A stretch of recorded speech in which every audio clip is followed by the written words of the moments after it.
visto con otras legislaciones, porque es nuevo en la legislación ecuatoriana, pero ya tiene años en Uruguay, en España y en otros países, que se lo considera como un proceso facultativo, ¿verdad? Otros lo llaman un ordinario abreviado por circunstancias del monto, pero como es nuevo, se han producido ciertos temas, sobre todo, por ejemplo, cheques, en los cuales, pese a que el Código Orgánico Monetario establece que es por la vía sumaria, obviamente si está dentro de las 50 remuneraciones se lo plantea por la vía monitoria. Entonces veíamos la acción cambiaria y eran ciertas dudas que se tenía sobre el tema, ¿no? A ver, el tema del proceso monitorio, por ejemplo, Uruguay es el país en realidad que más tiempo tiene la estructura monitoria, los juicios de estructura monitoria, ¿sí? Nuestro ejecutivo antiguo era un proceso de estructura monitoria, nuestro ejecutivo antiguo. España lo tiene desde la ley de enjuiciamiento civil española del año 2000, antes no la tenía, el proceso de estructura monitoria y la han ido sirviendo. Nosotros lo hemos adoptado con dos vías. El primero, si tú ves el proceso monitorio cuyo monto no exceda de 3 remuneraciones básicas unificadas, no es obligatorio el soporte de abogado y la comparecencia con abogado. Las remuneraciones están hablando de $1000 y pico la deuda, lo cual es un tema social muy poderoso, porque es la deuda del dinero del Estado. Hay un factor que siempre debemos analizar. Así la justicia ordinaria de un país funcionase como reloj suizo, siempre es residual del conflicto social. Siempre yo tengo un gran conflicto social que nunca llega a la judicatura. El chisme de la vecina, la deuda entre el viviendero, el condomino que no pagaba. Siempre voy a tener un residuo de conflicto social que no llega a la judicatura. Con nuestro sistema anterior, eso que no llegaba a la judicatura era mucho más amplio, ¿sí? Porque la gente no demandaba qué. Yo siempre les cuento, y disculpen el abuso de confianza, pero yo estaba trabajando de ministro de Justicia y mi madre, en Guayaquil, la típica casa de los papás que se van quedando casas grandes, ya todo el mundo se casa, se va yendo y todo, a ninguno lo maletean, no regresan, las casas se van quedando grandes. Entonces lo que hicieron mis padres es hacer departamentos, una jubilación de ellos, eso era su seguro de vejez. Un día me llama mi madre y me dice, hijito, el inquilino 2 meses no me ha pagado y no se va. ¿Qué hago? Yo cogí lo llamé al inquilino a decirle, quédate un mes más. Te regalo un mes más del departamento, pero devuelve el departamento de vivienda, por favor. Y me dicen, ¿y por qué no quito un juicio? Porque lo que ella cobraba de arriendo eran $150. 3 meses iban a ser 450. Pedirle ese favor, yo estaba viviendo en Pico hace 10 años atrás, pedirle ese favor a un amigo mío, abogado, era quedarle debiendo posiblemente el favor más caro de mi vida.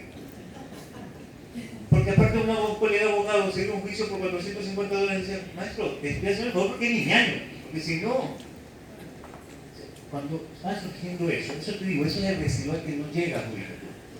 Así nuestro sistema de justicia, de cualquier país, funcionase como un reloj suizo, hay muchos temas residuales que no llegan. Creo yo que son muchos, creo yo que es la mayoría, ¿sí? Creo que a medida que todo va cambiándose y transformándose, vamos absorbiendo un poco eso. No es de extrañarse, hace unos años atrás, cuando tú hablas de la autotutela jurídica, ¿sí? Tú tienes la heterocomposición, la autocomposición, los mecanismos de autotutela. Hay mucha gente que me decía, no, es que eso no pasa aquí. No sé si me echara pasado, pero estoy en Guayaquil, cuando 2 personas se chocaban, no iban a juicio. Se bajaba el uno y le rompí el parabrisas al otro. Y decía, yo arreglo el retrovisor, tú te arreglas el parabrisas y no ves. ¿Por qué? Porque decían, irnos a un juicio por $50, $100, o yo qué sé, que cuesta un retrovisor. Ni tengo el abogado que me va a patrocinar el tiempo, ni sé cuánto. Entonces yo busco, la sociedad busca cómo satisfacer una necesidad. Si el Estado no le brinda el mecanismo de satisfacción de necesidad, la sociedad busca cómo satisfacer una necesidad. Y en este caso es la necesidad de justicia. ¿Okay?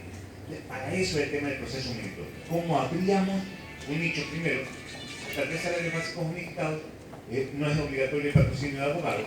Y segundo, una vía expedita para el cobro de acreencias no contenidas en títulos de ley. Esa es virtualmente la visión de la estructura monitoria.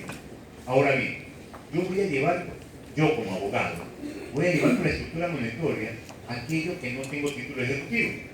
Porque si tengo título ejecutivo, lo llevo por el proceso ejecutivo. Aparte, cuya oposición o excepciones son limitadas. En el proceso monitorio, como en verdad es un proceso de conocimiento, se me pueden excepcionar de lo que sea. En el otro, el ejecutivo, no. ¿Okay? Y también tienes aquí el tema de las remuneraciones impagas por parte del trabajador cuando yo no estoy reclamando el contrato de trabajo. El tema de los futbolistas, por ejemplo. Yo no quiero salir de Barcelona o de Fuerza Amarilla, lo que quiero es que me paguen los 2 meses que no me han pagado. ¿Sí? Lo llevo por proceso monitorio. Básicamente, el juicio de estructura monetaria es un proceso bastante complejo. No es como lo tenemos acá. ¿Sí? En Uruguay, el juicio de estructura monetaria, yo lo que hago en realidad es una petición de pago. Por eso lo que me dice el código es que yo voy a hacer una liquidación y voy a demostrar documentalmente, hay una serie de instituciones, documentalmente la existencia de la deuda y la liquidación de la deuda. Y en el fondo la estructura monetaria funciona, que mi derecho se perfecciona con tu actuación al momento de ser citado. Yo te demando que tú me debes hasta 50 remuneraciones básicas, ¿verdad? Tampoco es que... Si se pasa de 50 remuneraciones, hay que pagar 2 días. O me voy por el ordinario si no tengo vía especial, o me voy por el ejecutivo si tengo título de ejecutivo, ¿verdad? Yo te cito a ti, digo que tú me debes 3 meses de arriendo, $1.000, que me pagues. Y tú dices, no hay problema en esto, aquí están $1.000 pagados la deuda. Si yo dejo tu título, yo he cobrado mi deuda, me callas y no contestas, me abres a mí la vía de ejecución. Yo dicta sentencia y me voy a ejecutar y te pueden pagar bienes por los $1.000. Te opones. En el proceso de estructura monetaria puro, el proceso uruguayo, en ese instante las figuras se cambiaban y tu oposición pasaba a ser una demanda presentada, porque tu oposición tenía que ser con prueba y con todo. ¿Sí? Y yo tenía los días para contestar tu oposición. ¿Sí? Y se transformaba en un proceso sumario, en el cual tú habías pasado a ser el actor y yo había pasado a ser el demandado.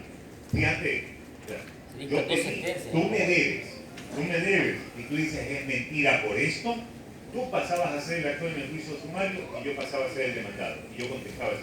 Se volvió un tema bastante complejo. Y entonces en la asamblea, cuando estaban discutiendo, dijeron, no, está en verdad muy complicado. Acá el tema es que yo presento, y por eso te exijo la prueba documental de la creencia y todo, y si tú te opones, nos vamos a ir a una audiencia. Por eso es que por ahí hay un libro de un querido amigo, Dr. Juan Chávez, que habla en sus flujos de que la oposición del proceso monitorio se convierte en sumario, porque ese era el flujo original del proyecto. Pero si ustedes ven el COGEP, como salió de la asamblea, no te dice que la oposición del proceso monitorio se convierte en sumario, como pasa, por ejemplo, en el voluntario. En los procesos de jurisdicción voluntaria sí te dice la oposición se tramitará por proceso sumario. Aquí no te dice eso. El ministerio te dice, ante la oposición, el juez, transcurridos no sé cuántos días, convocará una audiencia en la cual genera un procedimiento propio, por ejemplo. Pero fue por eso que era muy complejo en el análisis dentro de eso. En el fondo, el proceso monitorio tiene un fin social, lo que busca es dar acceso a justicia a creencias de bajo costo, de baja cuantía, que no están contenidas en el título ejecutivo, igual el tema laboral, el tema de honorarios, y yo creo que hasta ahora nos están dando algunos resultados bastante interesantes. Ahí no es el tema de cuantías ni el tema de cantidades del proceso, sino que cada proceso monitorio que yo veo era algo que antes no se estaba liquidando. Respecto al cheque, acuérdate que los títulos ejecutivos te dicen cualquier otro documento que las leyes especiales le hayan dado esta categoría. El cheque es título ejecutivo por la ley de cheques. Cheque y pago. Yo lo puedo comprar por la vía. Pero en el caso, perdón, en el caso de que sea sustanciado por la vía sumaria, si prefiere la parte presentarlo por la vía monitoria por la cuantía, igual se le da el trámite porque es una facultad de él de elegir la vía monitoria por el monto. Por el monto podría serlo, pero sería un poco, yo lo veo así, sería un poco torpe, yo como abogado se lo hago, ¿sabes por qué? Porque en el ejecutivo no tienes apelación con efecto suspensivo. En el ejecutivo no tienes dos cosas, tienes casación y la apelación es solo devolutivo, es no suspensivo, salvo que me cauciones el valor del...